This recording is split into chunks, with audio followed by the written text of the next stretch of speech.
गौरी बस कर जाओ, सुबह से इतनी ज्यादा पानी पूरी खाए जा रही हो, पेट फट जाएगा तुम्हारा। कालू जी, तुम हर समय मेरे खाने पर नजर रखा करो। आखिर मैं मालकिन हूँ इस पानी पूरी की दुकान की। मैं जितनी मेरा मन चाहे उतनी ही खाऊंगी। कालू कव्वे और गोरी कव्वी ने जंगल में पानी पूरी की दुकान लगाई थी। वो पानी पूरी बहुत ज्यादा स्वादिष्ट थी। सब पक्षी कालू और गोरी कव्वी की पानी पूरी खाने के बारे में सोच रहे थे।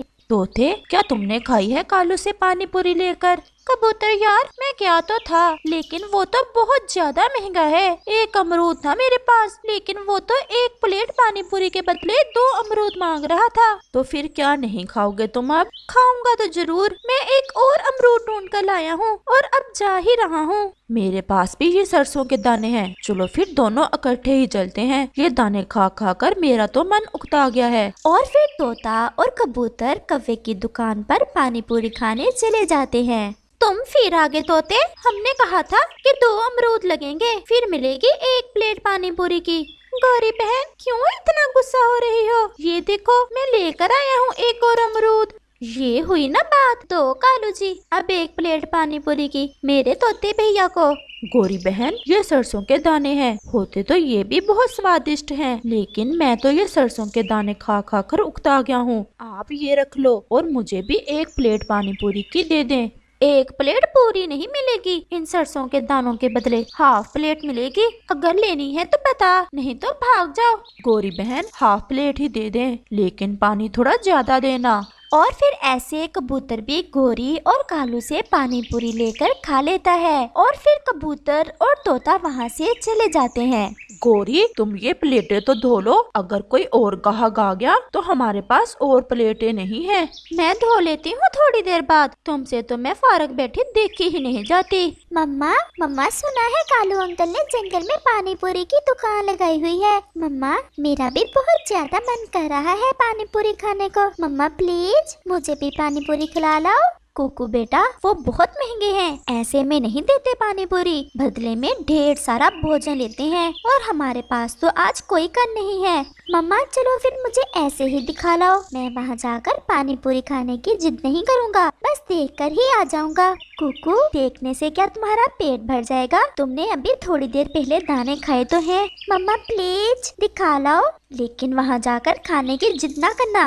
मम्मा नहीं करूँगा, बस देखकर हम आ जाएंगे। और फिर रानो चिड़िया अपने बेटे कुकू को साथ लेकर गोरी कव्वी और कालू कव्वे की पानी पूरी की दुकान देखने चली जाती है। चिड़िया, खाली हाथ ही आ गई हो, कुछ लाई नहीं हो? मुफ्त में तो नहीं मिलती ये पानी पूरी। गोरी बहन, मेरे पास कन नहीं था और कुकू जिद कर रहा था। हम पानी पूरी खाने नहीं आए, बस देखने ही आए हैं। तो ये बात है, लेकिन जो हमारी पानी पूरी की सुगंध तुमने ली है, उसके बदले में क्या दोगी तुम हमें? नहीं नहीं, हमने सुगंध तो नहीं ली, हम तो सिर्फ देख रहे हैं। तो क्या नाक बंद करके बैठे हो तुम माँ बेटा?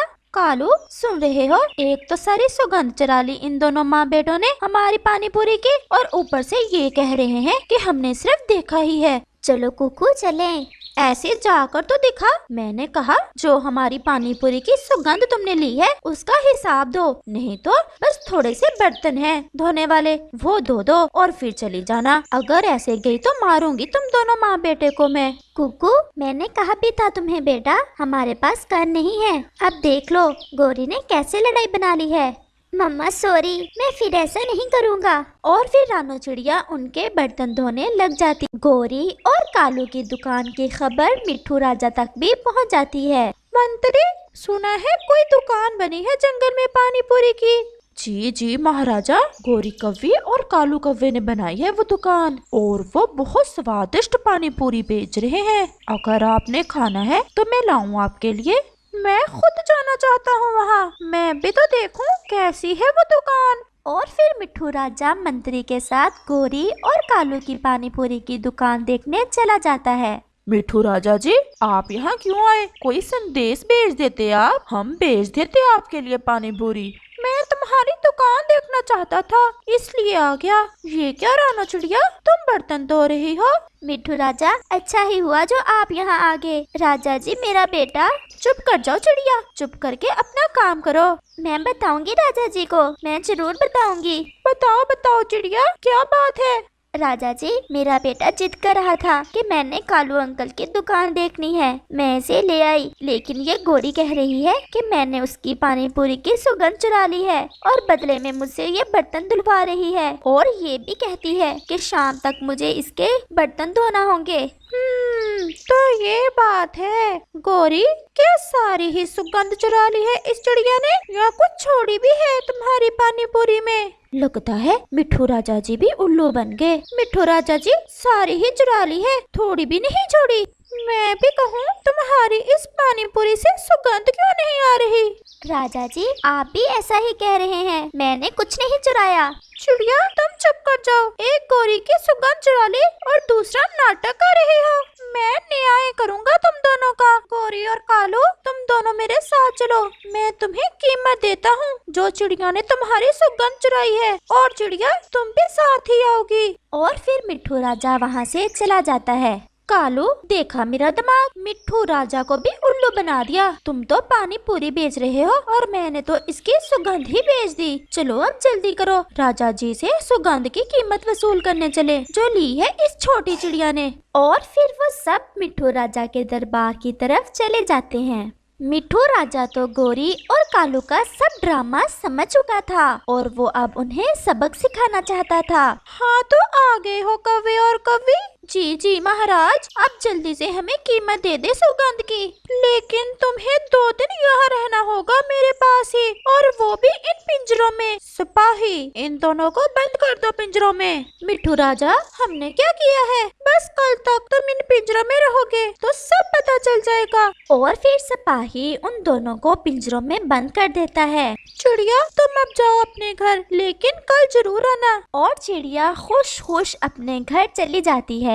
और फिर अगले रोज चिड़िया फिर से मिट्ठू राजा के पास पहुंच जाती है। गोरी कव्वी और कालू कव्वा पिंजरों में बंद थे और उन्हें बहुत ज्यादा भूख लगी हुई थी। उनके सामने राजा ने ढेर सारे फल रखे हुए थे, लेकिन वो केवल इन फलों को देख सकते थे, खा नहीं सकते थे। राजा जी, मैं तो भूख से मर रही हूँ, प्लीज मुझे कुछ खाने को तो दे दे। ये इतने ढेर सारे फल तुम्हारे पास पड़े हैं और तुम ये कह रही हो कि तुम्हें भूख लगी हुई है, हमें पागल बना रही हो। लेकिन राजा जी, फल तो मेरे सामने पड़े हैं, मैंने कौन सा वो खाए हैं? इनकी सुगंध से अपना पेट भरो, जैसे चिड़िया ने तुम्हारी पानी पूरी की सुगंध से अपना पेट भर लिया था। ये सुनकर गौरी सब समझ जाती है कि ये तो राजा जी उसे उसके किए की सजा दे रहे हैं। और फिर गौरी राजा जी से और रानू चिड़िया से माफी मांगती है और फिर राजा उन दोनों को छोड़ देता है। राजा जी, आपने बहुत अच्छा सबक दिया इन दोनों को, अब ये आइंदा ऐसी हरकत कभी नहीं करेंगे। से ही वो अपने दादा के साथ सब्जी बेचने का काम करती थी। ना जाने कौन से पुण्य किए होंगे मैंने, जो तेरी जैसी पोती मिली है। अब तो कोई राजकुमार आए और तेरी शादी हो जाए। दादा, अपनी आँखों से वही सपने देखो जो पूरे हो सकते हो। ये गरीब की कुटिया है, यहाँ कोई राजकुमार नहीं आने वाला। चलो अब मैं चलती हूँ। ये कहकर रानू वहाँ से सब्जी बेचने के लिए जंगल में चली जाती है। सब्जी ले लो, सब्जी, ताजा ताजा सब्जी ले लो। आलू, बैगन, भिंडी, टमाटर, सब्जी ले लो, सब्जी। अरे चिड़िया बहन, कितने दिनों बाद आई हो तुम। चलो मुझे जल्दी से 1 किलो बैंगन, 1 किलो आलू, 1 किलो टमाटर दे दो। फिर रानू चिड़िया लाडो को सब्जी दे देती है। धीरे धीरे सब पक्षी उसके पास आते हैं और उससे सब्जी खरीदते हैं। कुछ ही देर में रानू की सब्जी बिक जाती है, सिवाय एक बैंगन को छोड़कर। चलते चलते वो काफी थक जाती है तो एक मंदिर के आगे आकर बैठ जाती है। चलो भगवान का शुक्र है कि आज सारी सब्जियां हाथों हाथ निकल गईं। अभी एक बैगन बचा है, मैंने सुबह ही एक बैगन की सब्जी बनाई है। अब तो मन भी नहीं कर रहा इसकी सब्जी बनाने का। ऐसा करती हूँ, इसे मंदिर में रख देती हूँ, पुजारी जी के काम आ जाएगा या वो किसी और को दे देंगे। यह सोचकर रानू बैगन को लेकर मंदिर में रख देती है। तभी उसे एक आवाज सुनाई देती है। मैंने धरती पर आने के बाद कभी सोचा न था कि इस तरह मंदिर में आकर दर्शन करने को मिलेंगे। रानो, तुमने तो मेरा मन खुश कर दिया। मांगो, तुम्हें क्या चाहिए? हे भगवान, ये क्या देख रही हूँ? सब्जियाँ भी कभी बोलती है क्या? जरूर बैगन के अंदर कोई भूत होगा। नहीं नहीं नादान चिड़िया, मैं तो जादुई बैगन बोल रहा हूँ। मैं जादुई बैगन हूँ और आज तुम्हारी वजह से मंदिर के दर्शन कर पाया हूँ। मैं सब काम कर सकता हूँ। मुझे उठा लो रानो, मुझे घर ले चलो। आज के बाद मैं तुम्हारे साथ रहूँगा। तुम्हें किसी भी चीज की जरूरत हो मुझे बताना। तभी रानो देखती है कि एक बूढ़ा कौवा मंदिर में आता है और रोने लगता है। 2 दिन से भूखा घूम रहा हूँ। जिसके दर पर जाता हूँ सब मुझे लताड़ देते हैं। तूने मुझे इस धरती पर भेजा है तो तू ही मेरा जलपान का प्रबंध कर, वरना मैं तेरी चौखट पर सर पटक पटक कर मर जाऊंगा। ऐसा मत कहो काका, भगवान के दर पर देर है अंधेर नहीं। दुनिया दर से ठोकर मिल सकती है लेकिन भगवान के दर पर नहीं। ये बूढ़ा कौवा काफी दुखी है। इन्हें कई दिनों से खाना नहीं मिला है और न ही इनके पास पैसे हैं। बहू बेटे ने घर से निकाल दिया है, इसलिए ये इतने परेशान हैं।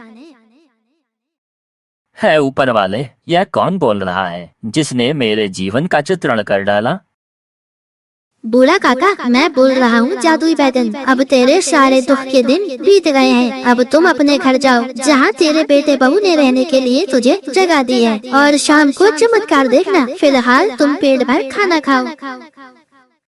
देखते ही देखते वहाँ एक भोजन की थाली आ जाती है। रानो तो हैरान थी, वो बूढ़ा कौवा भी हैरान था। वो भोजन करने लगता है, फिर वो बूढ़ा कौवा वहाँ से चला जाता है। जादुई बैगन के कहने पर रानो उसे अपने साथ ले आती है। उधर शाम को बूढ़े कौवे के घोंसले में है ऊपर वाले, यह मेरा छोटा सा बक्सा इतना चमक क्यों रहा है? वो जैसे ही अपने छोटे से बक्से को खोलता है तो हैरान हो जाता है। बक्सा सोने से भरा हुआ था। तभी घोंसले से निकलती हुई रोशनी को देखकर उसका बेटा और बहू वहाँ आते हैं और बूढ़े कौवे को सोने के साथ देखकर उसके पैर पकड़ लेते हैं। पिताजी, हमें अपनी गलती का एहसास हो गया है, इसलिए हम आपसे माफी मांगते हैं। चलिए आप हमारे साथ। अगर तुम सचमुच में अपनी गलती को सुधारने के लिए चलकर यहाँ आए हो तो मैं तुम्हारे साथ चलता हूँ, पर अगर तुम सोने की चमक को देखकर मेरे पास आए हो तो यहाँ से चले जाओ। पिताजी, हमें अपनी गलती का एहसास हो गया है, इसलिए हम आपसे माफी मांगते हैं। बूढ़ा कौवा मन ही मन जादुई बैंगन को धन्यवाद देता है और अपने बेटे और बहू के साथ उसके बड़े घर में चला जाता है। दूसरी तरफ रानो जादुई बैंगन को घर लेकर आती है। अरे दादा ने अभी तक खाना नहीं खाया, लगता है इनकी तबीयत अभी ठीक नहीं है। दादा, अरे ओ दादा, क्या बात है, तुमने आज सुबह से खाना क्यों नहीं खाया? क्या करूं बिटिया, आज बिल्कुल भी मन नहीं था खाने का। सुबह से ही बड़ी घबराहट हो रही है। बस ऊपर वाले से प्रार्थना कर रहा था कि मुझे इतनी जल्दी मत उठा ले। अभी तो मुझे तेरे हाथ भी पीले करने हैं। अरे दादा, हाथ पीले होते हुए तो तुम तब देखोगे ना जब तुम स्वस्थ रहोगे। चलो बैठो जल्दी से, खाना खाओ, मैं तुम्हें बिल्कुल ठीक कर दूंगा। तभी जादुई बैंगन से रोशनी निकलती है और रानो की दादा के चारपाई के चारों तरफ घूमने लगती है। देखते ही देखते उनके शरीर की सारी बीमारियां खत्म हो जाती हैं। है ऊपर वाले, ये तो जादुई बैगन है, इसने तो कमाल ही कर दिया। अब तो मुझे बहुत अच्छा लग रहा है। मैं अपने आप को जवान और तरोताजा महसूस कर रहा हूँ। तभी उनके दरवाजे पर दस्तक होती है। रानो दरवाजा खोलती है तो देखती है सामने एक सुंदर चिड़ा खड़ा था। मेरा नाम टुन्नू है, क्या मुझे पीने के लिए पानी मिलेगा? हाँ जाओ टुन्नू, आ जाओ, मैं तुम्हारा ही इंतजार कर रहा था। अरे तुमने मेरी बातों का तो बुरा ही मान लिया था। तुम्हें पता है मैंने तुम्हें कहाँ कहाँ नहीं ढूंढा और तुम यहाँ पर बैठे हो। जादुई बैगन और टुन्नू को बातें करते देखकर रानो और उसके दादा हैरान थे। मैं क्या करता घर छोड़कर ना आता तो? तुमने उस दिन कहा कि तुम मेरे लिए कोई चिड़िया ढूंढ सकते हो तो ढूंढो। तो मैंने तुम्हारे लिए एक अच्छी सच्ची और सुंदर चिड़िया देख ली है। अरे तुम दोनों को देखकर लगता है कि तुम दोनों एक दूसरे को जानते हो। आपस में क्या खिचड़ी पका रहे हो, जरा हमें भी तो बताओ। यह टुन्नू है, मैं इसी के पास ही रहता हूँ। हम बहुत पुराने दोस्त हैं। टुन्नू के माता पिता चाहते हैं कि इसकी शादी एक बड़ी ही समझदार चिड़िया के साथ हो जाए, लेकिन वो ऐसी चिड़िया ढूंढ ही नहीं पा रहे थे। मैंने टुन्नू से कहा तुम अपने लिए खुद ही एक चिड़िया ढूंढो। तब इसने गुस्से में मुझे चिड़िया को ढूंढने के लिए कहा और मैं वहाँ से गायब हो गया और रानो के पास आ गया। रानो एक बहुत ही अच्छी चिड़िया है और टुन्नू, मैंने तुम्हारे लिए रानो को पसंद किया है। टुन्नू चिड़ा रानो को ध्यान से देखता है तो वो रानो को पसंद कर लेता है। दादाजी, आपकी इजाजत हो तो क्या मैं अपने माता पिता को यहाँ बुला सकता हूँ? वो दोनों आपसे मिलकर मेरी शादी की बात कर ले। हाँ हाँ बेटा, क्यों नहीं। मैं अभी अपनी पोती का विवाह करना चाहता हूँ। मेरी रानो की तो किस्मत ही जाग गई। फिर टुन्नू वहाँ से चला जाता है और जादुई बैंगन अपने जादू से रानो के घर को एक सुंदर बड़े से बैंगन के घर में बदल देता है। ये देखकर रानो और उसके दादा बहुत खुश होते हैं। कुछ दिनों बाद रानो की धूमधाम से शादी हो जाती है। फिर वो सब खुशी खुशी एक साथ जादुई बैंगन के घर में रहते हैं। नागपुर के जंगल में 2 दिनों से लगातार तेज बारिश हो रही थी। उसी जंगल में एक डॉली चाय वाला कौवा रहता था। वो ठेले पर चाय बनाकर पक्षियों को बेचता था। उसकी चाय बहुत ज्यादा फेमस थी। जंगल के पक्षी डॉली के ठेले पर चाय पीते हुए बारिश का आनंद ले रहे थे। चाय गर्मा गर्म चाय ले लो, डोली की स्पेशल कटिंग नागपुरी चाय ले लो, स्वाद ऐसा जुबान भूल न पाए वैसा। डॉली कौवा और उसकी पत्नी गौरी कौवी बहुत खुश थे। उनकी चाय की बिक्री बहुत अच्छी हो रही थी और उनकी कमाई भी हो रही थी। डॉली जी, इसी तरह अगर बारिश होती रही तो हम बहुत ही जल्दी माला माल हो जाएंगी और जंगल की सबसे अमीर पक्षी बन जाएंगी। बात तो 16 आने सही है। वैसे आजकल दूध के दाम कुछ ज्यादा ही बढ़ रहे हैं। हम पक्षियों को आज से थोड़ा कम दूध डालकर पिलाएंगे। डॉली जी, कहीं ज्यादा कमाई के लालच उल्टा न पड़ जाए हमारे ऊपर। गोरी, जंगल में बस चाय की एक हमारी ही दुकान है। पक्षी जाएंगे कहाँ? उन्हें तो हमारे यहाँ ही चाय पीने आना होगा। ऐसे डॉली कौवा अब चाय में दूध कम पानी ज्यादा डालने लगा। एक दिन रानो चिड़िया अपनी बेटी के साथ डॉली चाय वाला की दुकान पर चाय पीने आती है। डॉली भैया, बारिश की वजह से बहुत ठंड लग रही है, मुझे एक गर्मा गर्म दूध वाली चाय पिलाना। चिड़िया, थोड़ी देर बैठो, मैं अभी तुम्हें गर्मा गर्म दूध वाली चाय पिलाता हूँ। और बताओ चिड़िया, तुम्हारा घर बन गया? मैंने सुना है तुमने अपना घर पक्का बनाया है। बहुत पैसे खर्च हुए होंगे तुम्हारे तो। हाँ डॉली भैया, पक्का घर बनाने में सारी सेविंग खत्म हो गई मेरी। हम भी सोच रहे हैं अपना घर पक्का बनाने के लिए। जल्दी ही बस थोड़े पैसे और जमा हो जाए, तुम्हारे घर से भी बड़ा घर बनाएंगे। चिड़िया बहन, लो तुम्हारी स्पेशल डॉली चाय तैयार है, पीकर बताओ। रानो चिड़िया और उसकी बेटी जैसे ही चाय पीती है, उसे चाय का स्वाद बिल्कुल भी अच्छा नहीं लगता। छी, डॉली अंकल, ये कैसी चाय पी है आपने? इसमें तो दूध बहुत कम है। मैंने तो आपसे दूध वाली चाय मांगी थी। शायद आपने गलती से मुझे दूसरी चाय दे दी है। ये तो बिल्कुल बकवास चाय है। ए छोटी चिड़िया, मेरी चाय के बारे में ज्यादा बकवास मत कर। तू अभी कहाँ स्वाद जानती है, जो तू कैंची की तरह जुबान चलाने लगी। अंकल, मैं झूठ नहीं बोल रही। आप अभी के अभी हमारे चाय के पैसे वापस करो। ऐसी बकवास चाय कौन पिएगा आपकी दुकान से, जो बेस्वाद हो। पैसों की तो तू भूल जा। अब बस पतली गली से यहाँ से कट ले, वरना तुझे इतना मारूंगा तेरी हड्डी पुसली एक कर दूंगा। अब दोबारा मेरी दुकान पर झांकने की कोशिश मत करना। डॉली की ये सब बातें सुनकर रानो डर जाती है और अपनी बेटी को वहाँ से लेकर चली जाती है। पर डॉली चाय वाला रानो और उसकी बेटी से बदला लेने की सोच लेता है। आज तक किसी की इतनी हिम्मत नहीं हुई कि मेरी टपरी की चाय के लिए बकवास करे, लेकिन इस रानो की बेटी की हिम्मत, मैं इसे नहीं छोड़ूंगा। मैं अपनी बेइज्जती का बदला इससे लेकर रहूंगा। इसे अपने घर पर बला ना देना, मैं इसी के घर को चुरा लूंगा। तब इसे पता चलेगा इसने किससे पंगा लिया है।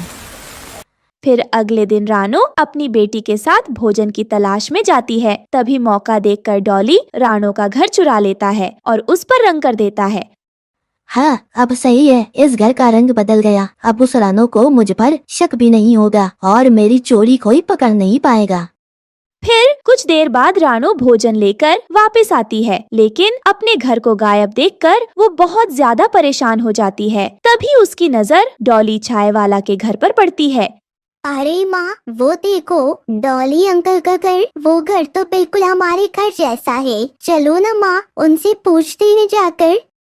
ये कहकर रानो डॉली का दरवाजा बजाती है। डॉली भैया, दरवाजा खोले, मेरा घर कहीं गायब हो गया है और आपका घर बिल्कुल मेरे घर जैसा है।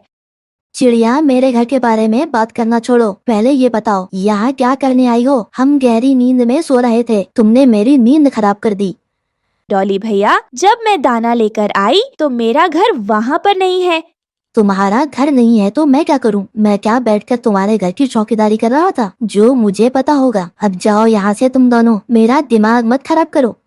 लेकिन डॉली भैया, आपका घर बिल्कुल मेरे घर जैसा है, बस इसका रंग अलग है। तुम कहना क्या चाहती हो चिड़िया? मैंने तुम्हारा घर चुराया? जरा जबान संभाल कर बात करो। मैं कोई मामूली पक्षी नहीं हूँ, बल्कि द फेमस डॉली चाय वाला हूँ। तुम जानती हो ना कितनी बड़ी बड़ी हस्तियाँ मेरे पास चाय पीने आती हैं। इसलिए अब मैं तुम जैसी गरीब चिड़िया से बात करके अपना वक्त जाया नहीं करना चाहता। ये सब बातें सुनकर रानो वहाँ से चली जाती है और जंगल में अपना हरी घास का घर बनाकर उसमें रहने लगती है। इस तरह समय बीतने लगा। एक दिन तेज बारिश आई और डॉली चाय वाला का घर टूट गया और उसमें उसकी पत्नी गोरी दबकर मर गई।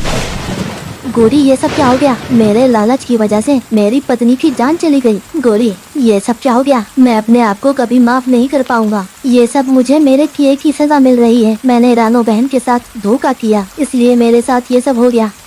फिर डॉली चिड़िया के पास जाता है और उससे माफी मांगता है। मुझे माफ कर दो रानो बहन, मैंने आपका घर चोरी किया था, इसलिए ऊपर वाले ने मुझे उसकी सजा दे दी है। प्लीज आप मुझे माफ कर दीजिए। डॉली भैया, आपको अपनी गलती का एहसास हो गया, उतना ही मेरे लिए काफी है। फिर डॉली चाय वाला दोबारा ईमानदारी के साथ अपनी चाय की टपरी लगाता है और चाय बेचकर खुशी खुशी अपना जीवन व्यतीत करने लगता है। चाय गरम चाय ले लो, डॉली की स्पेशल कटिंग नागपुरी चाय ले लो, स्वाद ऐसा जुबान भूल ना पाए वैसा। हिमालय के जंगल में जोरों की बारिश हो रही थी। रानो चिड़िया अपने 2 छोटे बच्चों के साथ एक टूटे फूटे घोंसले में रहती थी, जिनका नाम कुकू और गुड़िया था। बेचारी बेबस माँ डरी सहमी अपने बच्चों के साथ अपने घोंसले में बैठी थी।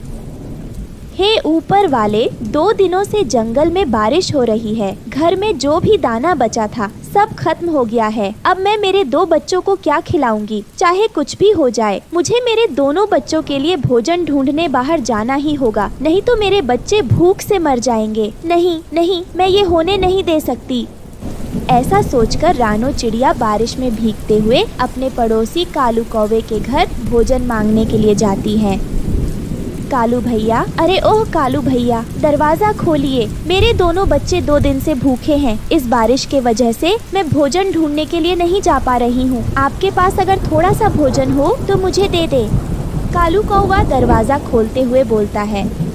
रानो बहन, मुझे माफ कर दें, मैं भी कई दिनों से भूखा हूँ। इस बारिश की वजह से मैं बाहर नहीं जा पा रहा हूँ। घर में पड़े पड़े मेरे मोमोज भी खराब हो रहे हैं। रानो बहन, तुम एक काम करो, अगर तुम्हें भोजन चाहिए तो मेरे मोमोज को बेच दो। मोमोज बेचकर जो भी पैसे आएंगे मैं उनमें से कुछ पैसे तुम्हें दे दूंगा और कुछ मैं रख लूंगा। फिर उन पैसों से तुम तुम्हारे बच्चों के लिए भोजन ले जाना।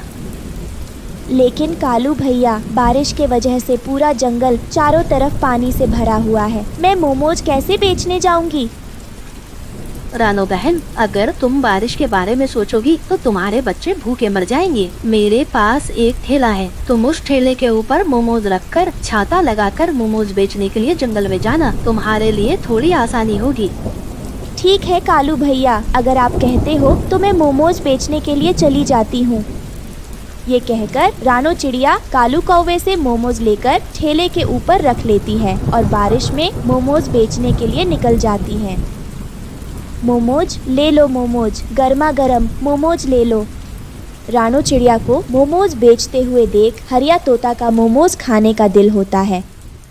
हरी तोती को देखो, रानो चिड़िया बारिश में गर्मा गर्म मोमोज बेच रही है। इस बारिश के मौसम में गर्मा गर्म मोमोज खाने का अलग ही मजा है। मैं अभी उसके पास जाकर उससे 2 प्लेट मोमोज लेकर आता हूँ। अरे रानो बहन, जरा रुको तो, मोमोज स्वादिष्ट तो है ना? हाँ हाँ हरिया भैया, एक बार इन मोमोज को खाकर तो देखना, इस बारिश में तुम्हें मजा ही आ जाएगा। बोलो फिर कितनी प्लेट लगा दूँ? अच्छा ठीक है, जब तुम इतनी तारीफ कर रही हो तो 2 प्लेट गर्मा गर्म मोमोज दे दो। और हाँ, लाल चटनी ज्यादा देना, वो क्या है ना, हरी तोती को बहुत पसंद है।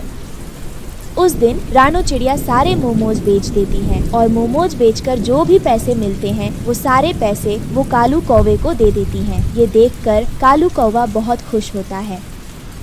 अरे वाह रानो बहन, तुमने तो बहुत ही कम समय में सारे मोमोज बेच दिए, वो भी ऐसे बारिश के मौसम में। मानना पड़ेगा तुम्हें। ये लो थोड़े पैसे और ये लो मोमोज भी ले जाओ। तुम्हारे बच्चों को मोमोज बहुत पसंद है ना, इसलिए उन्हें भी ये खिलाना। रानो चिड़िया मोमोज और पैसों को लेकर अपने घर की ओर जाती है, लेकिन वहाँ का नज़ारा देखकर रानो के होश उड़ जाते हैं। बारिश और हवा के कारण उसका घर टूट गया था और उसके दोनों बच्चे टूटे हुए घर के पास बैठकर फूट फूट कर रो रहे थे। माँ, हमारा घर बारिश की वजह से टूटकर नीचे गिर गया। अब हम कहाँ रहेंगे? बच्चों, तुम दोनों ठीक तो हो ना? तुम दोनों को कहीं चोट तो नहीं लगी? नहीं माँ, हम दोनों को कोई चोट नहीं लगी, लेकिन हमारा घर टूट गया। माँ, अब हम तीनों कहाँ रहेंगे? बच्चों, तुम दोनों घर की चिंता मत करो। फिलहाल हम तीनों पेड़ के ऊपर बैठे रहेंगे। जो भी पक्षी आएगा उससे मदद मांग लेंगे। वो तीनों ऐसा ही करते हैं। पेड़ के ऊपर बैठकर पक्षियों की राह देख रहे होते हैं। जोरों की बारिश की वजह से कोई भी पक्षी अपने घर से बाहर ही नहीं निकलता है। उन तीनों को बारिश में भीगते हुए देखकर जादुई परी उनके पास आती है। चिड़िया रानी, तुम अपने बच्चों के साथ बारिश में क्यों भीग रही हो? क्या मैं वजह जान सकती हूँ? रानो चिड़िया परी को सारी बातें बताने लगती है। चिंता ना करो रानो चिड़िया, मेरे जादू से मैं एक मोमोज को लेकर उस मोमोज से बड़ा सा मोमोज का घर बनाती हूँ। फिर तुम तीनों आराम से उस घर में रह सकते हो और उस घर में बहुत सारे मोमोज होंगे जिसे बेचकर तुम अपना गुजारा कर सकती हो। फिर परी अपने जादू से एक मोमोज से बड़ा सा मोमोज का घर बनाती है। परी, अगर तुम ना होती तो पता नहीं आज मेरा और मेरे बच्चों का क्या होता। तुम्हारा बहुत बहुत धन्यवाद। रानो चिड़िया, तुम एक अच्छी और नीक चिड़िया हो। तुम्हारी मदद करने के लिए ही मैं तुम्हारे पास आई हूँ। अब मैं चलती हूँ। फिर परी रानो चिड़िया की मदद करके वहाँ से चली जाती है। फिर रानो चिड़िया बारिश के मौसम में अपने दोनों बच्चों के साथ उस मोमोज के घर में खुशी खुशी रहने लगती है और मोमोज बेचकर अपने बच्चों का पेट पालती है। दोस्तों, आपको हमारी आज की कहानी कैसी लगी? हमारी कहानी को लाइक करें, कमेंट करके अपनी राय हमें दें। आपके कमेंट और लाइक हमारे हौसले को बढ़ाते हैं। अगर आप हमारे चैनल पर नए आए हैं तो हमारे चैनल को सब्सक्राइब करना ना भूलें। आपका धन्यवाद।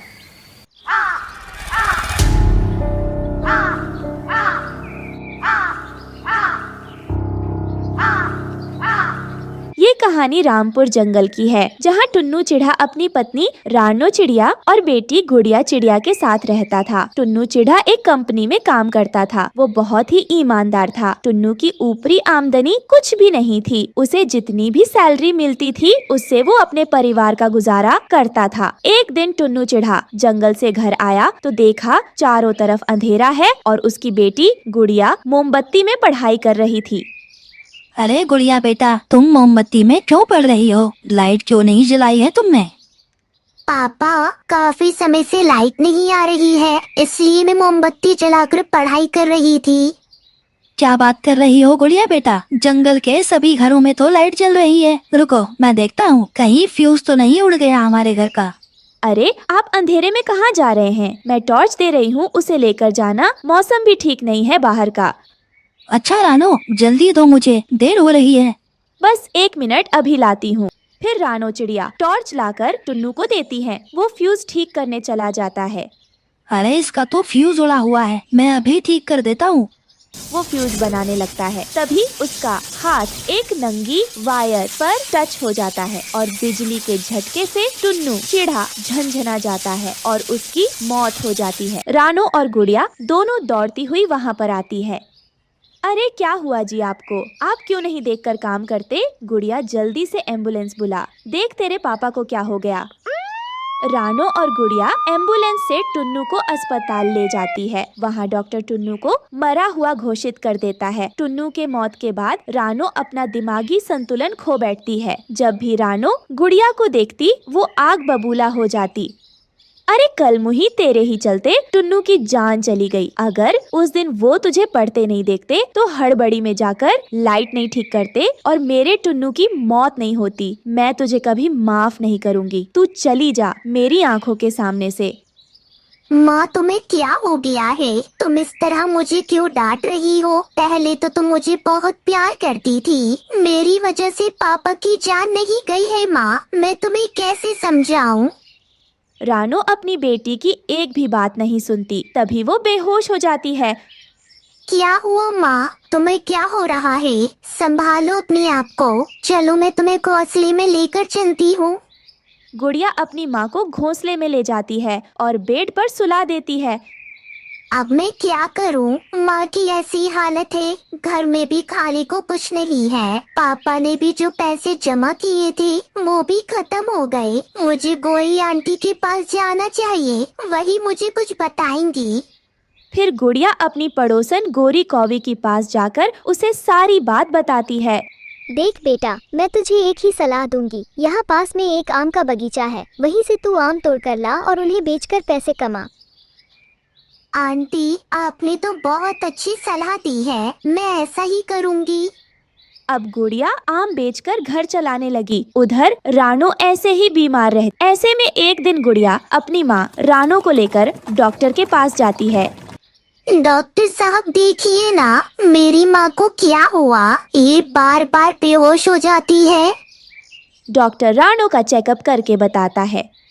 देखो बेटा, इनकी दोनों किडनियां खराब हो गई हैं। अब इन्हें एक स्वस्थ पक्षी की किडनी लगानी होगी, नहीं तो ये बस 2 महीने की मेहमान है। नहीं नहीं डॉक्टर साहब, ऐसा मत कहिए। मैं अपनी माँ को अपनी किडनी दूंगी। मेरे पापा तो मुझे छोड़कर चले गए, लेकिन अब मैं अपनी माँ को नहीं खो सकती।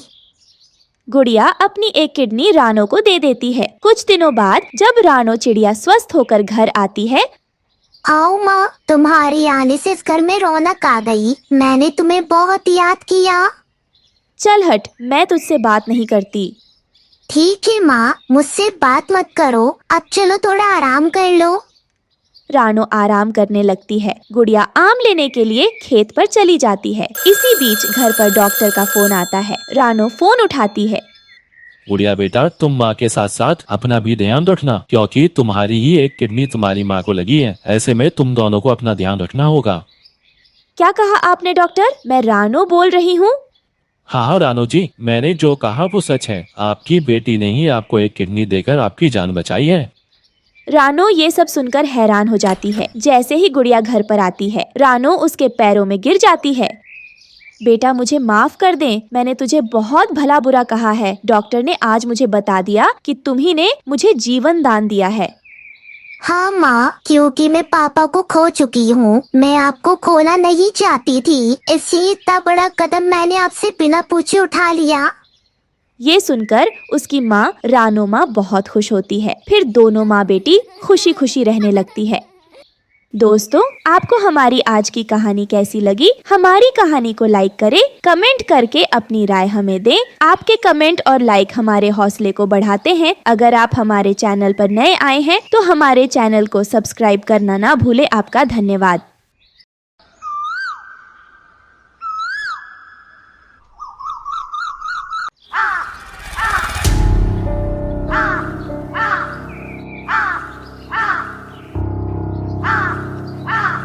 ये कहानी रामपुर जंगल की है, जहाँ टुन्नू चिढ़ा अपनी पत्नी रानो चिड़िया और बेटी गुड़िया चिड़िया के साथ रहता था। टुन्नू चिढ़ा एक कंपनी में काम करता था। वो बहुत ही ईमानदार था। टुन्नू की ऊपरी आमदनी कुछ भी नहीं थी। उसे जितनी भी सैलरी मिलती थी उससे वो अपने परिवार का गुजारा करता था। एक दिन टुन्नू चिढ़ा जंगल से घर आया तो देखा चारों तरफ अंधेरा है और उसकी बेटी गुड़िया मोमबत्ती में पढ़ाई कर रही थी।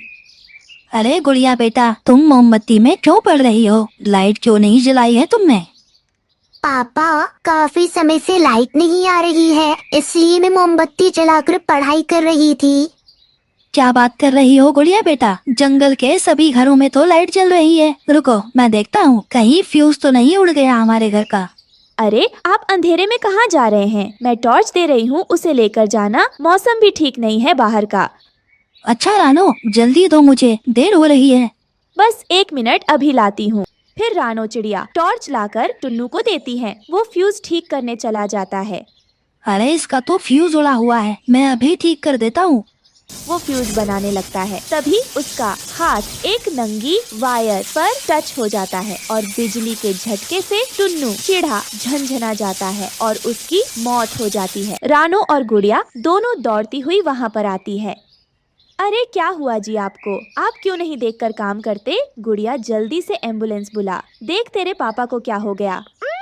रानो और गुड़िया एम्बुलेंस से टुन्नू को अस्पताल ले जाती है। वहाँ डॉक्टर टुन्नू को मरा हुआ घोषित कर देता है। टुन्नू के मौत के बाद रानो अपना दिमागी संतुलन खो बैठती है। जब भी रानो गुड़िया को देखती वो आग बबूला हो जाती। अरे कल मुही तेरे ही चलते टुन्नू की जान चली गई। अगर उस दिन वो तुझे पढ़ते नहीं देखते तो हड़बड़ी में जाकर लाइट नहीं ठीक करते और मेरे टुन्नू की मौत नहीं होती। मैं तुझे कभी माफ नहीं करूंगी। तू चली जा मेरी आंखों के सामने से। माँ तुम्हें क्या हो गया है? तुम इस तरह मुझे क्यों डांट रही हो? पहले तो तुम मुझे बहुत प्यार करती थी। मेरी वजह से पापा की जान नहीं गई है माँ, मैं तुम्हें कैसे समझाऊं? रानो अपनी बेटी की एक भी बात नहीं सुनती। तभी वो बेहोश हो जाती है। क्या हुआ माँ? तुम्हें क्या हो रहा है? संभालो अपने आप को। चलो मैं तुम्हें घोंसले में लेकर चलती हूँ। गुड़िया अपनी माँ को घोंसले में ले जाती है और बेड पर सुला देती है। अब मैं क्या करूं? माँ की ऐसी हालत है, घर में भी खाने को कुछ नहीं है। पापा ने भी जो पैसे जमा किए थे वो भी खत्म हो गए। मुझे गोई आंटी के पास जाना चाहिए, वही मुझे कुछ बताएंगी। फिर गुड़िया अपनी पड़ोसन गोरी कौवी के पास जाकर उसे सारी बात बताती है। देख बेटा, मैं तुझे एक ही सलाह दूंगी। यहाँ पास में एक आम का बगीचा है, वहीं से तू आम तोड़ कर ला और उन्हें बेचकर पैसे कमा। आंटी, आपने तो बहुत अच्छी सलाह दी है, मैं ऐसा ही करूंगी। अब गुड़िया आम बेचकर घर चलाने लगी। उधर रानो ऐसे ही बीमार रहे। ऐसे में एक दिन गुड़िया अपनी माँ रानो को लेकर डॉक्टर के पास जाती है। डॉक्टर साहब देखिए ना, मेरी माँ को क्या हुआ? ये बार बार बेहोश हो जाती है। डॉक्टर रानो का चेकअप करके बताता है।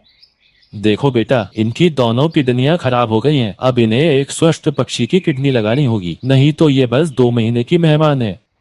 नहीं नहीं डॉक्टर साहब, ऐसा मत कहिए। मैं अपनी माँ को अपनी किडनी दूंगी। मेरे पापा तो मुझे छोड़कर चले गए, लेकिन अब मैं अपनी माँ को नहीं खो सकती।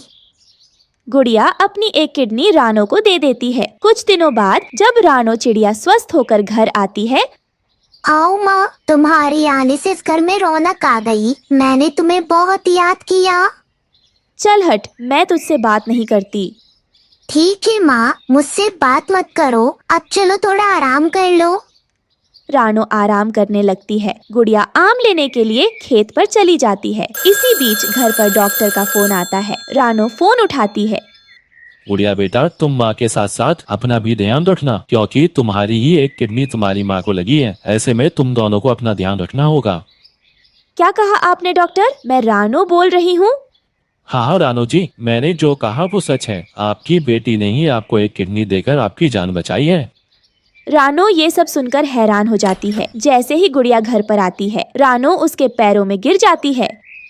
बेटा मुझे माफ कर दे, मैंने तुझे बहुत भला बुरा कहा है। डॉक्टर ने आज मुझे बता दिया कि तुम्ही ने मुझे जीवन दान दिया है।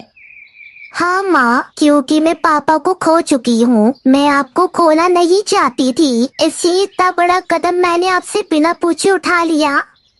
ये सुनकर उसकी माँ रानो माँ बहुत खुश होती है। फिर दोनों माँ बेटी खुशी खुशी रहने लगती है। अगर खाना खाकर तुम दोनों माँ बेटी का पेट भर गया है तो अब जाओ जाकर मेरी बेटी की खबर ले लो। वो अब तक घर नहीं लौटा है, शाम हो गई है। माँ जी आप चिंता मत करो, टुन्नू जी अभी आते ही होंगे। वो मुझे बताकर गए थे आज वो देर से घर आएंगे, क्योंकि आज वो अपने दोस्तों के साथ दूसरे जंगल गए हैं। पहले घर तो आ जाए मेरा बेटा, फिर बताती हो तुम दोनों माँ बेटी को कैसे तुम सारा दिन भोजन खाती रहती हो। तभी उनके दरवाजे पर दस्तक होती है। जो भी है अंदर आ जाओ, दरवाजा खुला है। फिर तोता घर के अंदर आता है और वो कहता है, चिड़िया, आपके पूरे परिवार के लिए एक बहुत बुरी खबर है। तोते भैया क्या हुआ, क्या बुरी खबर है? सब कुछ ठीक तो है ना? मुझे माफ करना रानो बहन, अब तो वो लौटकर वापस कभी नहीं आएंगे। एक शिकारी चील ने उनका शिकार कर दिया और उन्हें बड़ी बेरहमी से मार दिया। यह सुनकर तो वो सारा परिवार रोने लग जाता है। तब चिड़िया कहती है, मेरा दिल तो आज सुबह से ही बहुत डरा हुआ था। अगर मुझे पता होता तो आज आपको वहाँ कभी नहीं जाने देती। खा लिया इस मनुष्य ने मेरे बेटे को। इसका पेट कभी नहीं भरता था, हर समय उसे भोजन लेने के लिए भेजती रहती थी। मनुष्य खा गई मेरे बेटे को। आंटी, इसमें रानू बहन का क्या दोष? यह तो भाग्य में होता है, जो कुछ भी होता है। यह कहकर वो तोता वहाँ से चला जाता है। फिर वो तीनों बहुत रोती हैं। घर में खाने के लिए कुछ भी नहीं था। रात हो जाती है, वो सभी भूखे पेट ही सो जाती है। सुबह हो जाती है। जंगल के पक्षी अपनी रीति रिवाजों के अनुसार भोजन लेने निकल जाते हैं। किसी को कोई गम नहीं था कि किसी का पति मर गया, किसी का बेटा, किसी का पापा। वो तो अपने भोजन के लिए चले जाते हैं, क्योंकि अब तो जमाना ही बदल गया था। जाओ, घर बैठी हो यहाँ पर, जाकर भोजन ले आओ। अब मेरा बेटा नहीं है जो तुम्हारा पेट भरने के लिए भोजन ले आएगा। अब मेरे लिए ना सही तो अपनी बेटी के लिए ले आओ। माँ जी, आप चिंता मत करो, मैं ले आऊंगी भोजन। आप बिल्कुल फिक्र मत करो। चिड़िया भोजन की खोज में जाने वाली थी कि तभी वहाँ कालू कौवा आ जाता है। चिड़िया बहन, बहुत दुख हुआ यह सब सुनकर। क्या करें, जालिम चील अपने पेट भी तो भरते हैं। चिड़िया बहन, पिछले महीने टुन्नू चिड़ा हमारे